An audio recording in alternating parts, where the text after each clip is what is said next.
make money playing games? Let's find out. Welcome to another edition of The Good, Bad, and Ugly of Business. I'm your host, Catryn Becker. On this podcast, we love to interview all sorts of amazing people who have found success in this world doing incredible things. And we want to learn what they have learned that's helped make them so successful. Because while a smart person learns from their mistakes, a genius learns from the mistakes of others. Let's find out what mistakes these people have made so we can either avoid them completely or we can learn to fail faster. As I mentioned at the beginning of this, can you make money from games? Well, today's guest is the incredible visionary and CEO of Ultimate End Gamers League. His name is Titus Walker, and he is creating a business out of playing video games. Can you believe it? We're going to dive into it. Titus, welcome to the show. Thank you. Thank you so much for having me. I am so interested to be here. I have a 12-year-old son who loves video games, and you've probably heard this before, and I'm sure other parents have thought it too, but it's like, you can't make money playing video games. That's not a Yeah. career. And you are completely changing that and making it a thing. So please Yeah. tell us a little bit more about Ultimate End Gamers League. Yeah. I love that intro of geniuses learn from the mistakes of others. That's amazing, by the way. Just wanted to say that. Thank you. Um, yeah, I would say that growing up, my upbringing was the same. I mean, I heard it a lot more of like, it's ruining your brain and it's, a lot of that when I was growing up. And so Um, I found myself, though I loved playing video games, it felt like I couldn't do anything in video games. It was, a waste of time, and it was, all these different things. And so I believed that, and kind of grew up in that environment. And so I went into real estate, and getting into real estate, I learned I did community building. So it was development. So essentially, instead of just selling houses, I would go into a plot of land and build everything from a 10 home community, and I did all the way up to a 2,000 home community. Wow. Yeah, with the That's a lot of pools and homes. all the planning and prepping. And so I like to say I learned how to build communities. And so when I transitioned out back into gaming again, which I do full time, I have for the past 2 years. Um, I realized the similarity in building a community and how important it Mhm. was to build a community. And I was very good at it because I did it for 8 years in the real estate world. And so I'd say like gaming pushed me into this, well, being pushed out of gaming at a young age and still loving it and enjoying it and then doing the business side helped me recognize when I came back into gaming the bad and the ugly of the gaming side and made me want to change something about it because I knew anything that this many people love, you can make money on, period. Like, Yeah. the thought that you can't make money playing video games is as silly as it gets. When you think about it, there's 3 billion gamers in the world. Um, there's Are there not three really billion. that many? Yeah, yeah, yeah. That There's number is insane. yeah, and there's not 3 billion of many other industries ever out there in history, Sure. right? So it's like, how could you not make money in gaming? Really is the question, and that was what I kind of set out to answer. It's funny. I had my 12-year-old, he just turned 12. And so I had four other 12-year-olds, 11-year-olds spending the night for his birthday. And as they were kind of winding down, we had made the living room like a fort and everyone was in sleeping bags and, just completely destroyed my living room. But, it's what you do. Yeah. And I was like, okay, let's wind down. And they were like, can we put something on to watch as we're kind of calming down? I was like, yeah, what do you want to put on? And one kid was like, I want to put on YouTube and I want to watch gamers play things on YouTube. And I was like, what? Like, what? Like, just watching that. And I think that's such a shift in culture because, I mean, to be honest, I'm in my 40s, YouTube wasn't around. Yeah. When people played games, it was you had to go to someone's house who had a Sega or a Nintendo. And my uncle used to tell me Nintendo no friendo. So if Yeah. you played video games, you would have no social skills and you'd have no friends. And that's Yeah. completely changed. And it's changed so fast. Yeah.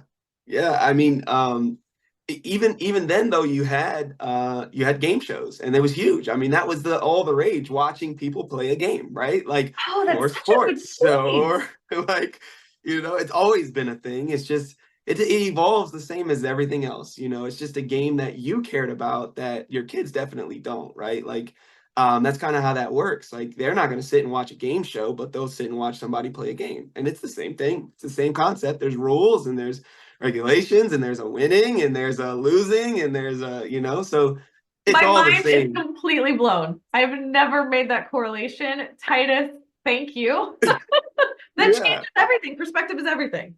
Yeah, exactly. And I grew up in a weird age because I'm 33 or 34, one of those.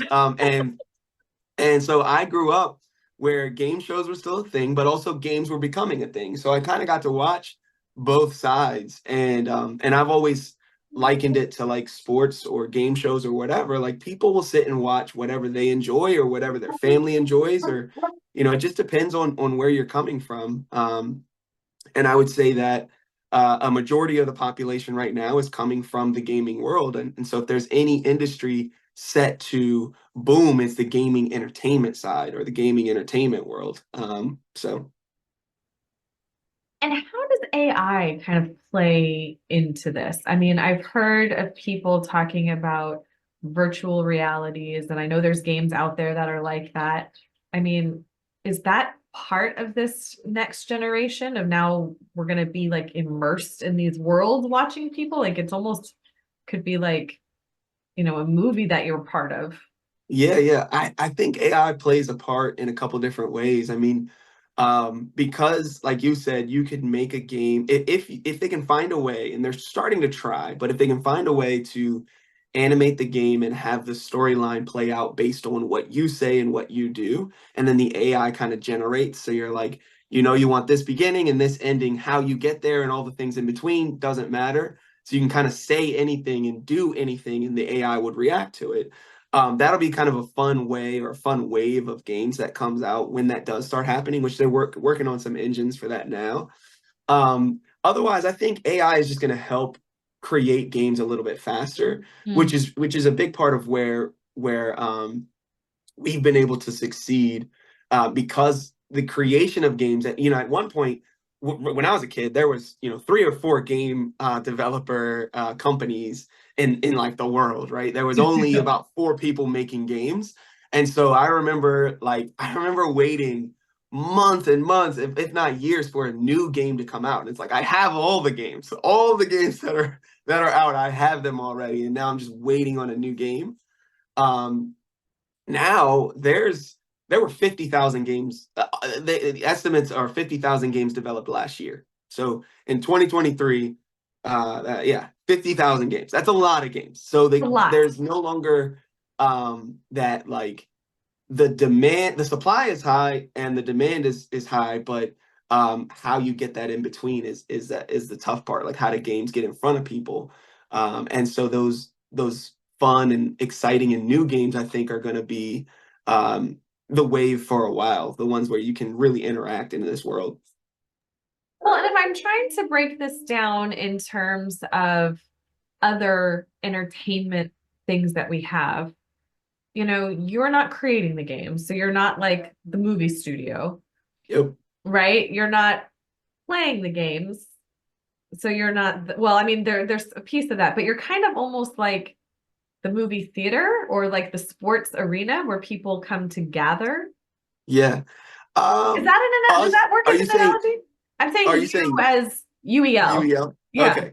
Um, we are, I like to consider us to be like the Apple of the gaming industry, Okay. where we are a little bit of everything. We have a production side, a production wing, that so we do all of our own in-house production, from our video editing, commercials, graphic design. All of that falls in our production wing.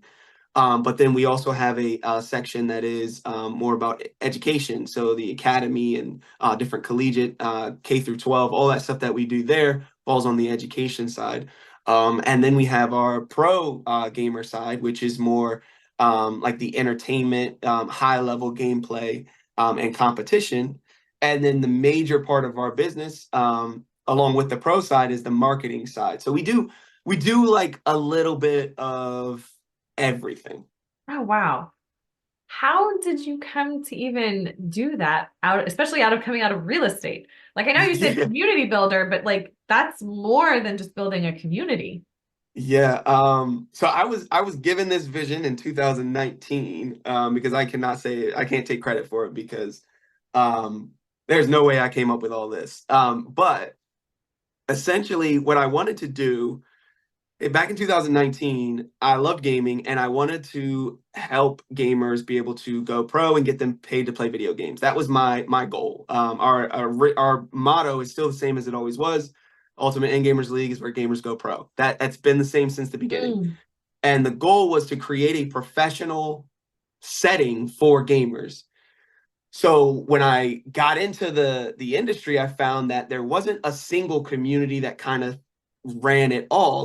There was a lot of sub communities, and so I kind of thought about it, and I started doing a lot of research, and I found that the average gamer plays 24 different games a year, which sounds like a lot, but it's actually not. It's like 2 games per month, and again, there were Yeah. 50,000 games developed, so that's not a lot of games, right? But what I found was even though the average gamer plays 24 games a year, every gaming competition, every gaming game show, if you will, every entertainment side of gaming is always focused on a single game. And I thought that was funny because essentially that's like pigeonholing yourself into a single audience when you have this broad audience of gamers that you could be trying to go after instead. So you're going after the 1% instead of the 99% that play all kinds of other games. So the more I thought about it, the more I started researching, any other league or entertainment or whatever that showcases multiple games. And there was none. So I was like, okay, maybe I should create my own. And so then that's what I did. I started to kind of focus on um, gaming as a whole and gamers instead of a specific game. And what Hmm. that did was it allowed me to kind of build this community of people that aren't necessarily there. And this is the bad and the ugly of gaming and esports right now. Right now, esports is failing miserably. If anybody tells you otherwise, they're lying. And it's because the industry as a whole has always focused on a single title. But the problem with that is, if you compare it to music, if I create a community of people that are there to listen to Snoop Dogg, but I'm not Snoop Dogg, then who owns that community? Me or Snoop Dogg, right? Mm. Who can sell to that community? I can't sell Snoop Dogg's music without his permission, right? Well, that's what all these game developers and leagues and started doing because it was a new industry. They didn't compare it. Nobody really put the business side of it and two together. And so they were like, let's build these massive communities. And they did. And they did a great job doing that. But then eventually it got to the point where the person that created the game is like, no, you can't sell tickets. You can't make money off of this. You can't even stream it. You can't do viewership without paying for a license. You can't do all these things. So now all these companies are getting shut down left and right because it's like, well, their entire community is there for this game. They're not there for gaming. They're not there for anything else other than this single game. So if you change the game, the community's gone. Now you have to Hmm. rebuild whatever that community is that you just built. So whereas I looked at it and said, okay, rather than being a fan club of Snoop Dogg, I'll look at myself as like a Spotify.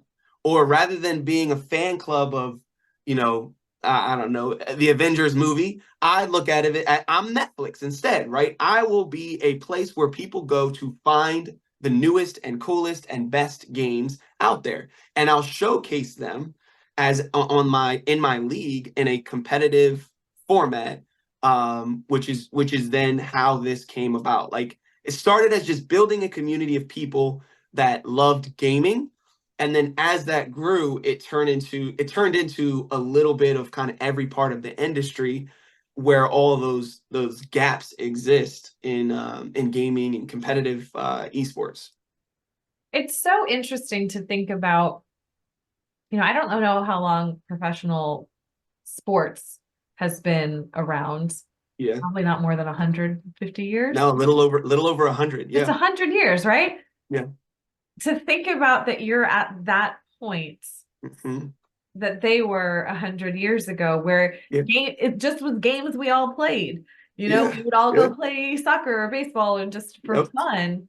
And then Yep. people started wanting to watch it and then became this whole industry. So if there are 3 billion gamers in the world, what sort of percentage of them are in this sort of, professional space or um, like trying to become it? Like, what are the odds for them? So the competitive side is about 40% of the industry is Wow, that's a huge number competitive. still.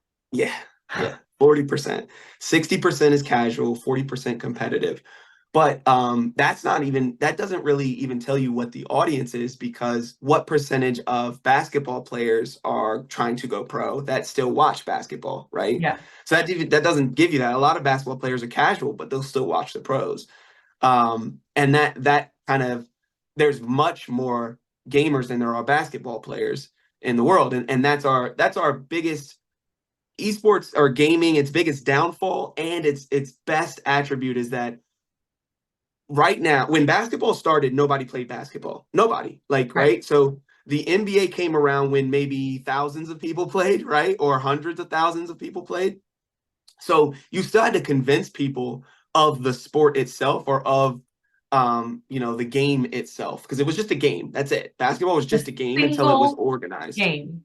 Exactly, until it was organized and put all together, and they came up with the rules. At one point, it was like 50 on 50. There were no backboards. You couldn't dribble the ball. Like, Wasn't it like this is invented in Canada or something? uh I think so, actually. Someone asked me that recently. I knew the answer, and now I'm drawing a blank. But I think it was but Canada. yeah, but I mean, the benefit to gaming is there's already 3 billion gamers, and still it's not organized, right? And so we have that benefit in that we don't have to convince people to play games. They're already playing games. We just have to organize them in a way that makes sense to them. And I think that, again, the average gamer plays 24 games a year. Therefore, a multiple game tournament will make sense to them. And that's why we've been able to grow at the pace that we've been able to grow at. So even if the average person plays 24 games a year, do most people who are trying to be competitive, do they just focus on one game to be competitive in, or are there multiple? Focus, yes, but only play, no. That I've never met a person that only plays one game. Never. They might say it at first, and then they'll be like, "Yeah, but I mean, I dabble in this, and I I play a little bit of dabble. this." And yeah, so it's like, okay, so then you've made my point. Like, the marketing of the game, of course, is going to want you to say, I'm a Fortnite player, right? That's marketing talking. Like, you don't only play Fortnite, so you're not really a Fortnite player. And a lot of people don't. A lot of people would rather say I play Fortnite than I'm a Fortnite player, right? But their goal is to flip that, because Fortnite wants you playing Fortnite. They don't want you Right. playing anything else. Um, but then when you create a league around Fortnite, a lot of people won't resonate with it because they don't want to watch that. It's not necessarily their game, right? Whereas if you create a league around gamers and gaming, that's 3 billion people. They all resonate with that, right? So now you have a much larger audience to go after than the ones that focus on a single game. And so to your question, focus, yeah, the ones that are trying to go pro are already pro. That's, again, that's 1% of the 1%. That's not even the amount of pro gamers in the world. Are maybe 10,000, Mhm. maybe 10,000. And so that's a super, super small portion. But that's where I felt, okay, why would we feed only that small portion of the industry when you have the other 99.99% that aren't like that don't only focus on a single game, that love gaming and that play multiple games. And that's where we created it. How much resistance did you come up against, both internally and externally, in developing this? Because, just even in this conversation, there's so many places where I have it completely wrong. And I'm Yeah. sure lots of people have all sorts of misconceptions about this. So that Yeah. must have been a challenge. So I like to say the first 3 to 4 years, we've been doing it for 5. The first 3 to 4 years, everyone said I was wrong. Everyone. Like, I'm talking from the people that participated. I had people that were playing in it that would still tell me every chance they got that they were wrong, that I was wrong, and that I should do it a different way, and that I should follow the normal way of doing it. And people don't play like this. Like, yeah. Resistance is a small word for it. I mean, I faced a wall of just like uh every person that I talked to was like, "Nah, this isn't it." My original investors backed out once they heard the concept. Um, I had family that left the company as soon as I heard the concept. So it was like, you Wow. know, it was immediate resistance, and faced resistance for about 3 to 4 years before. Now I have not heard someone tell me that I was wrong in at least a year. At least a year. Everyone says I'm right. Everyone's like, "Oh, this is genius," and this is so. It's like they say, everybody thinks you're dumb until they think you're a genius, right? Or whatever it is. I don't know It's like whatever that such a term is. whoosh 180. Yeah, yeah. It's quite interesting. But I will say also that the idea has evolved. I mean, when I first set out to create a pro gamer league, it was just, let's get the gamers paid. Now it's kind of it's warped into this. We're actually more of a marketing. Almost all of our revenue comes from marketing, and what I mean by that is we actually go to the developers of the games and we sell a space for them in our competition. And that's where a majority of our revenue comes from, because I can now guarantee one of the 50,000 games out there. I can go to them and say, "Hey, give me this amount and I'll go ahead and put your game in front of all of my community of gamers that will play anything I tell them to." So every season, we announce 33 new games that are going to be put into this competition, and then they'll all compete. And this season, they're competing for $1 million. So Whoa. they all compete. It's I our think we ninth season. buried the lead on that one.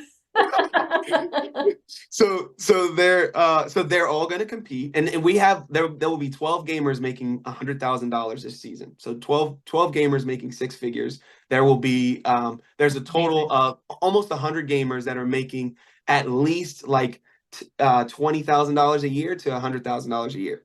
That's So, really and amazing. yeah, that's double any other league out there. Just the leagues out there, the big time pro leagues, average gamers making 10 grand a year, like I said in the beginning. So we're paying between 20 and 100. Um, and so that's what we've turned into, though, is this marketing thing where I can take 33 games and I can say, "Hey, you pay me this amount and I will guarantee you sales. I'll guarantee you playability. You'll see, they will see your game to 1 million+ viewers. You're going to have access to this huge community of people that would be able to give you feedback on the game, whether your game's in early stage development, late stage development." That wasn't the original idea. It was probably about a year or two in before that formulated. Because once I started to see the community, I'm like, "Wait, we could probably charge for this." And then it's like, you know, but yeah, so I say that to say all of that resistance, it sharpened me. So I don't hold any grudges against anybody that didn't believe, because it wasn't believable at first. And that's what it takes to build it. In order to build something that actually works, a lot of times it takes starting with something that really doesn't work but is conceptual, and then pushing through all of that resistance and learning, "Yeah, they were right. Maybe I should shift this." Or someone says something simple and it's like, "Oh wow, I never thought of that." And then you mold it into something that is workable and that is sustainable, that you maybe never saw before. How did you keep going? I mean, 4 years of people telling you you're wrong. Like you had to have moments where you're like, am I crazy?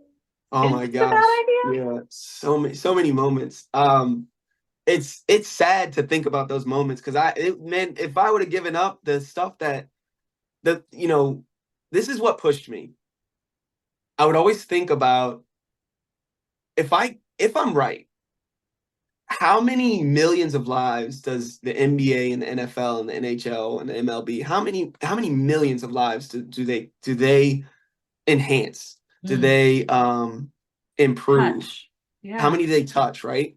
How many millions? And so am I doing this for me, or am I doing this for the millions of lives that I want to improve, that I want to enhance, that I want to touch? And that was what drove me. Like, as much as it sucked for me, I always thought about the fact that there could be millions of lives on the other end of this that are depending on this. And if I don't make it happen, then they won't have it. Mm. I mean, it's like that famous Henry Ford quote. If I asked the customer what they wanted, they would have said a faster horse. Yeah, that's a quote I always. I love that quote, right? Yeah, I mean, that's one of my favorite quotes too. So yeah, I mean, exactly. Like, as much as they said that I actually saw that quote a little after announcing it and people saying it wouldn't work. It was like shortly after that quote was put in front of me. And I it resonated with me. And I've said it ever since because, I would always think, yeah, they don't know what they need. Like, as much as they think they know, they don't know they're happy with $10,000 a year. Like, they're happy with that, right? They're like, oh, I'm getting paid to do what I love. But it's like, yeah, but they're keeping the other 99.9, even though you're generating this money, they're not willing to pay you that money. And it's because you're not building anything new. But Oh my yeah, so gosh, it was Titus. it was um it was a lot to get through, but I'm very happy that I did. Well, I am so glad that you shared that because it's one of those things that no one likes to fail. No Yeah. one likes to be told our idea isn't good. And Yeah. it's so easy to get caught in our heads, especially when it comes for loved ones, because we assume, and hopefully it's true, that they have the best interest in mind. And they're trying to protect us. But the vision that's been placed in our hearts and on our spirit was meant for us, wasn't meant Yeah. for them. Exactly. Exactly. Yes, 100%.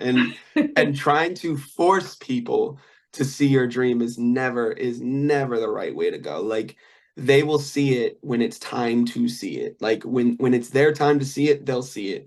And maybe Build they'll it and never they see will it. come.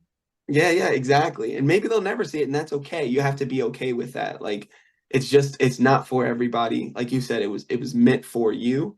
And so you don't want to force that on anybody else. Mm. This has been an incredible conversation. You are an incredible human. I am so glad to have met you and Thank you. to hear this journey and everything that's come through. And I just I'm so happy with you when this thing all blows up even bigger than it already is, because I can tell that it's going to, and you're going to keep being at the helm and crafting and creating something that no one's seen before. And that's amazing. Thank you. I appreciate that. So please tell the listeners where they can learn more about you, where they can join these communities, and how they can get involved. Yeah, so you can go to ultimateingamersleague.com or just uelesports.com. And you can find us on all social media at UEL Esports. So that's just UEL, like the shirt, and then esports at the end of it. And it's on all social media. We stream every Thursday, Friday, Saturday, Sunday. We have a match. So there's actually going to be All-Star Week is this week, and then we have our finals June 8th at the DeVos Theater in Michigan. So you can get your tickets to that as well if you're interested in seeing competition. Perfect. And what age level are these We our appropriate youngest for? our youngest is 12, and our oldest is like 45. So really anybody that's good can come and compete. We have like a little league set up, but a lot of the gamers at some of the gamers at a younger age are really talented, and so finding a way to get them involved and get them started now, especially when you think about like the newness of this sport and how if they're the future of it, then there could be like really high level talent. Me, I have a threshold. I'm not going to get but so good, but them, they can easily be the next, Michael Jordan or whatever. So Well, it's clear Yeah, that your genius is in a different area. yeah, Oh, exactly. I Let's think hope it all so. works out. Yeah. So yeah, so 12 years old is the youngest, but they do have to have like parental, and we do interviews to make sure that they're there. Otherwise, we'll place them in a little league. I love that. Well, thank you so very much for being on here and for sharing with us and helping me get through all of this information that is a completely new world, but it's one that, um, you know, my generation and older can't ignore and shouldn't ignore. It's Yeah. doing ourselves a disservice and the future a disservice. It's just like anything, either get on board with it or get left behind. Yep. Exactly. Thank you so much for being here. No problem. Thanks for having me. And to the listeners, thank you so much. I hope you enjoyed this as much as I have. If there's other things that you are curious about, please make sure that you reach out so that I can find the perfect person, industry, profession, you name it, I will find it for you. Until next time, everyone, take care.